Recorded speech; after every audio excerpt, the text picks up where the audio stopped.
And the need for Nigeria to export more commodities away from oil has continued to bug the minds of economic watchers as the country seeks for better economic development.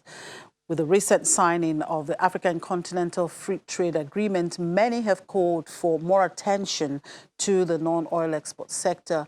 Well, I have here with me in the studio the immediate past chairman of the export group of the Lagos Chamber of Commerce and Industry to look at the non-oil exports sector there, Mr. Bamidele Ayimebo. That's tongue twisting, please pardon me. Right. Anyway, you're welcome to the show.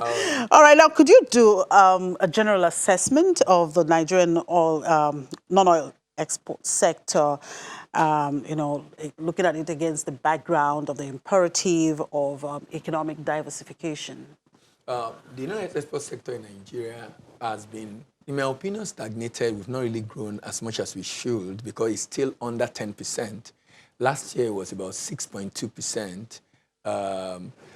What I noticed also is a surge. When you look at the trends, around Q1 of every year, you see a surge of more than 10%. But for the remaining part of the year, it goes down.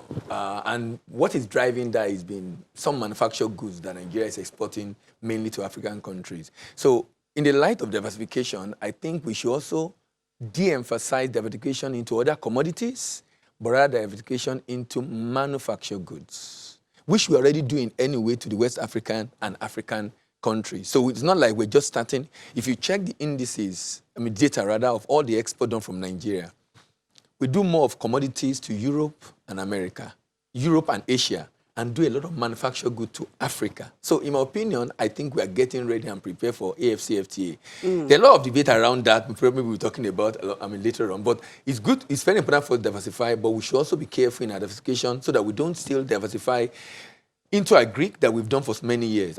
We've done agri for so many years. Let me put in perspective. If I export a ton of cashew nut, I will get less than $1,000. If I export a ton of cashew kernel, I will get over $10,000, even though I will have had some losses in terms of the shell, about 20% recovery.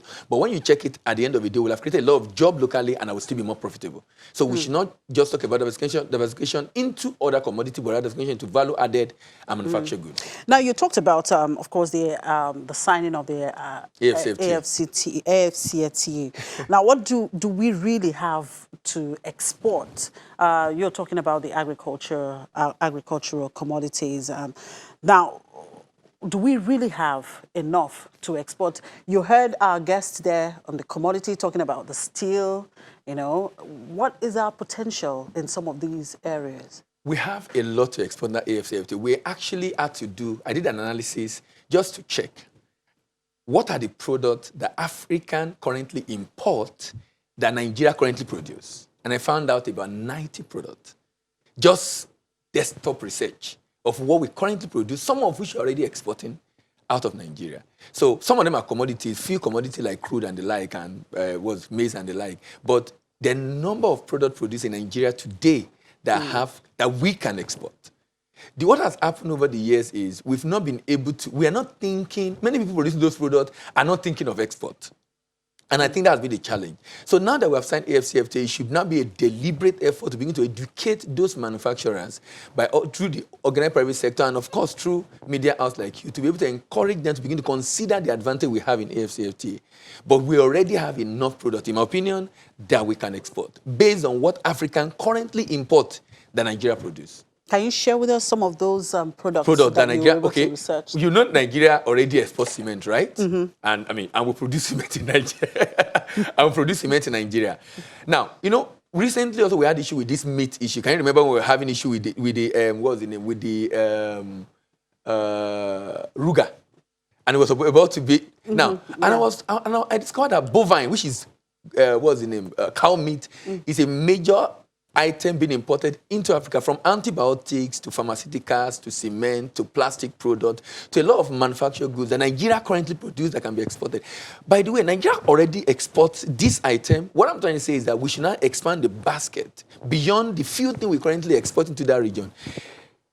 More than 40% of export in West Africa is done by Nigeria, and majority of those items are manufactured goods. So we're already doing export of manufactured goods. We just need to, it's like you're doing something by default.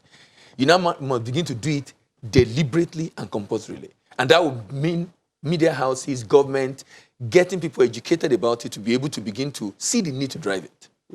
Okay, now we have the issue of the border closure. Yes. So how is that affecting the export sector?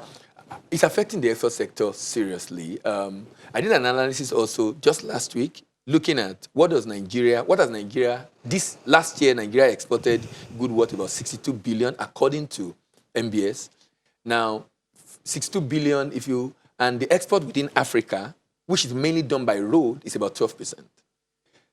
If you do 12% of that, that's about 3.7 to about 3-point-something billion dollars.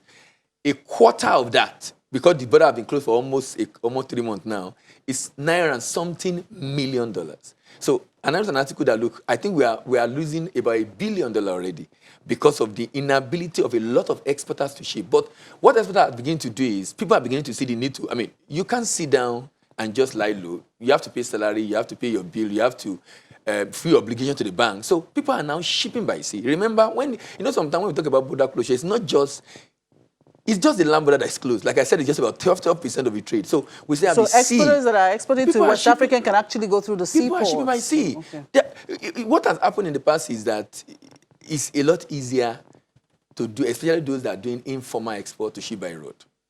Especially the informal export. But people are now shipping by sea. And interestingly, apart from some few countries that doesn't have traffic, that the rates are high, but a lot of people are still able to ship profitably to West Africa by sea. So that's what a lot of people have responded, because they didn't know it was going to be this long.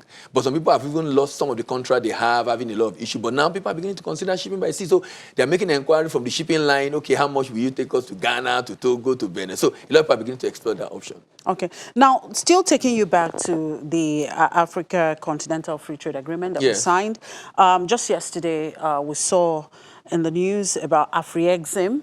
Of course, earlier on in the year, they had announced about $1 billion to support the AfCFTA. Yes. And they just released about $500 million for Nigerian exporters and manufacturers. Yes. How do you think these people will take advantage of this opportunity offered?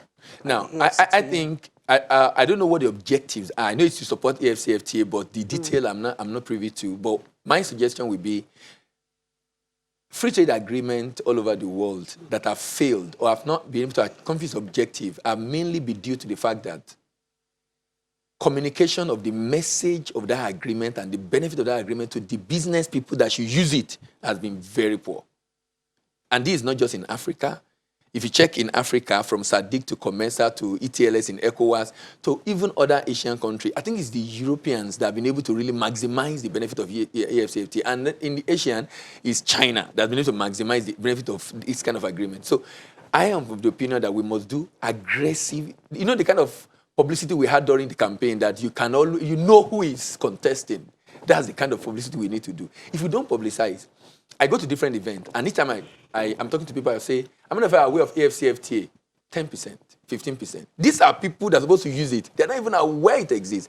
We've had ETLS for almost 30 years. That's the one in the free trade agreement in West Africa. And many businesses who have potential to ship within that sector, that segment, that territory, are not even aware it exists. So, number one. Number two, the process of getting the certificate of origin, because the idea is we need to be able to trade freely among ourselves. If we're going to do that, then we must restrict third countries from having access. The process of getting it must become very seamless. So those kind of funds should be such that we can deploy a technology that will make me to apply in my office. Because currently, it takes about 3 to 6 months for me to get certificate of origin to the Ministry of Foreign Affairs. I should be able to get it seamlessly. I don't need to see anybody. I should be able to apply, fill the form online. The people will come to check my file to be sure the product is actually produced in Nigeria before they give the certificate. Those are the things we should begin to see. So I'm setting investment in that sector so that as you publicize it and people are aware of it, and then they need to get a certificate to get their product eligible for this program, they don't hit the roadblock of the bureaucracy of government. We should discourage them. They already do their business anyway, and the government is trying to ensure that they create more jobs by getting us to trade within Africa. So if the bureaucracy come in and the people are not able to access it, then of course they won't be interested. So, and then capacity building. Capacity building for the OPS, manufacturers, exporters, capacity building, to be able to know exactly how to go about it. And in doing that also, the people must be able to attend, what do you call it now? Trade exhibitions. There was one in Egypt last year. Afrexim also powered that, so that we can begin to showcase our product in different parts of the country. And I think, considering the fact that we have challenge with competitiveness, we are about 15 in Africa, maybe a way of subsidizing the manufacturers.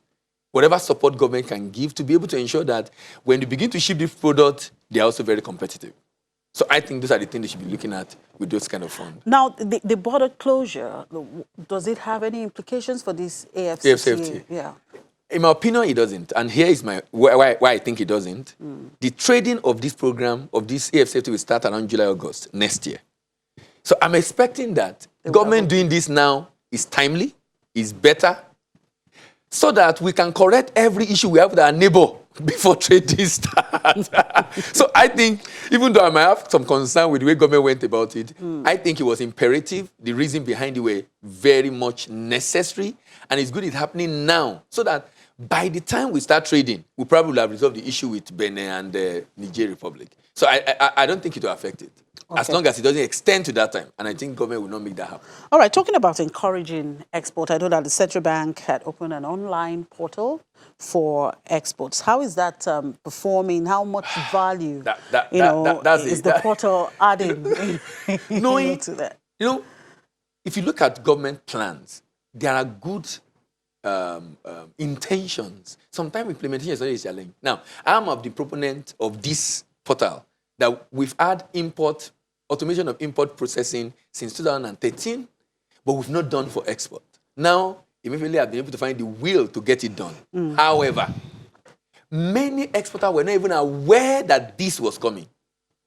They had a cutoff date of end of October. So many people had issues being able to log in. Even bankers, look, I belong to a forum where bankers talk about this thing, and they had issues. I was in a meeting last week where a CBN official was there and was able to take up the issue, and he said it will become a take-home for him to go and meet. I have to go and meet our people. And I said, look, it's good. You are taking take-home, but we could have prevented it. So I will expect that CBN should say, okay, can we get 2 or 3 banks to do a pilot?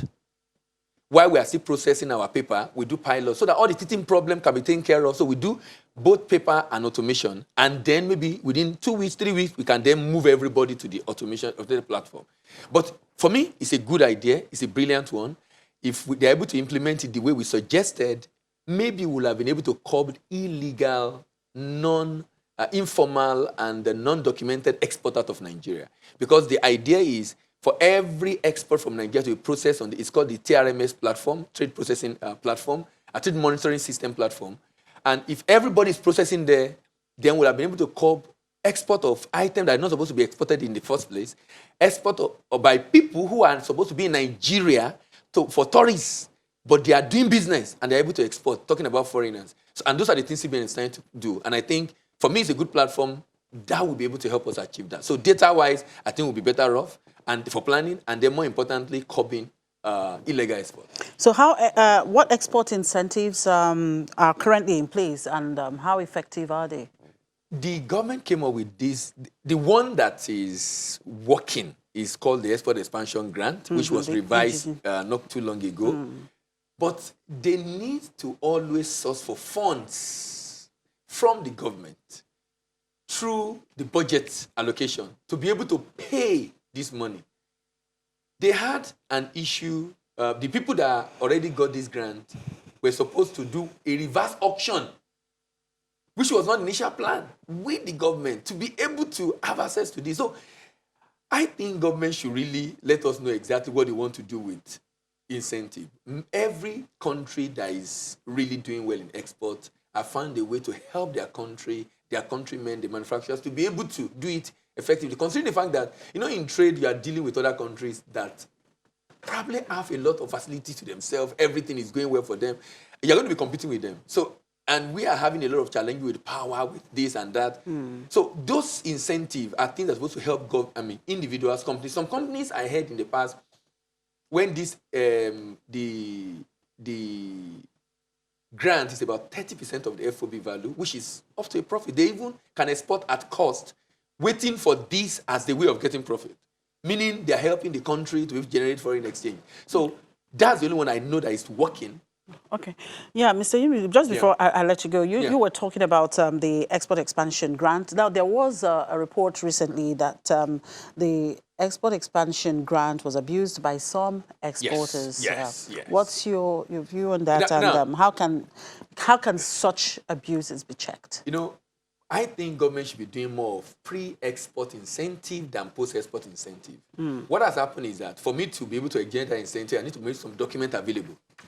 Just the way we had issue with the subsidy scam, that's exactly what was happening. People were forging documents and going to government to be able to get this incentive. So I feel if government is going to give incentive, it should be pre-export incentive. For example, I'm recommending that for those that are shipping now by sea and they have to incur more cost, they have their invoices with the shipping line that they ship the goods, but they ship at the higher price that they would have done.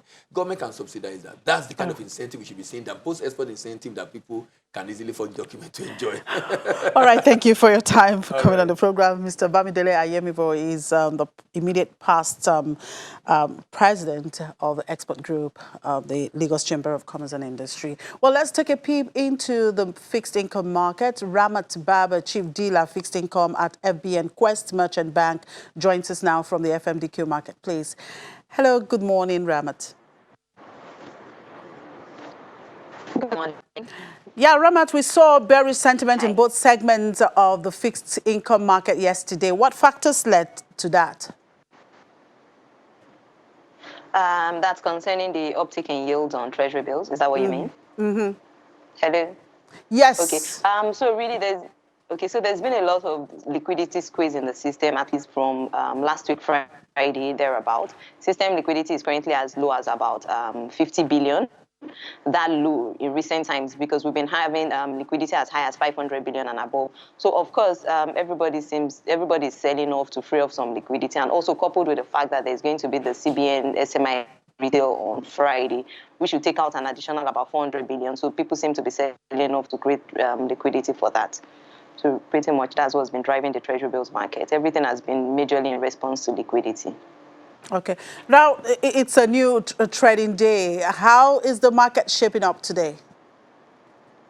Today it's been pretty much quiet, especially on the bond side. We've seen yields firming up at the levels they are. Buying has been subdued, really, because as the last week, we saw a lot of buying pressure coming into the market. But this week, and even up till now, we've seen it slowing down. There's still buyers in the market, but probably because there's a bond auction tomorrow, there's nothing aggressive concerning buying. I guess people would rather just go for the bond auction tomorrow. So really, that's what's been happening. And what about the currency market? What's happening there at the moment? I'll say it's been stable. NAFEX closed at about 362.442. That's just about 2 kobo shift from prior day. It's been pretty much stable. Liquidity is, should I say, average. It's not tight. Market is pretty liquid, though not very liquid. So it's business as usual in that space. All right, thank you for your time, Ramat. Ramat Baba is the Chief Dealer Fixed Income at FBN Quest. Let's go on another quick break, and when we come back, we do an opening call to London as well as the Nigerian Stock Exchange. To stay with us.